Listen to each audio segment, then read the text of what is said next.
Energy ড্রিঙ্কসের নামে লোভনীয় এই কোমল পানীয়তে অবাধে ব্যবহার করা হচ্ছে ইচ্ছেমতো পানি, রং ও স্বাস্থ্যের জন্য ক্ষতিকর সব রাসায়নিক উপাদান। রাজধানীর সোয়ারীঘাট এলাকায় অবস্থিত এনার্জি ড্রিঙ্কসের এই অবৈধ কারখানায় রাতের বেলায় কাজ করেন 4 জন। প্রতি সপ্তাহে প্রায় 1000 টাকা চুক্তিতে খালি বোতলে রঙিন পানি ভরে এনার্জি ড্রিঙ্কসের নামে কোমল পানীয় প্রস্তুত করে তারা। এটার ভিতর কি দিস আমি জানলাম, ম্যানেজার এটার ভিতর ভরে দেওয়া যায়, আমরা 8 দিন ধরে বানাই দিই। যা বানাই ওই পাশে আছে, সব কেমিক্যাল যা যা সোর্স আছে সব ওই পাশে।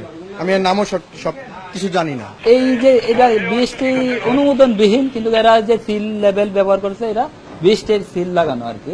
Ruchita feelings, ginseng, horse power নামের কোমল পানীয়র বোতলের গায়ে থাকা লেবেলে লেখা রয়েছে প্রস্তুতকারক প্রতিষ্ঠানটি বিএসটিআই ও ঢাকা বিশ্ববিদ্যালয়ের পুষ্টি ও খাদ্য বিজ্ঞান ইনস্টিটিউট কর্তৃক পরীক্ষিত।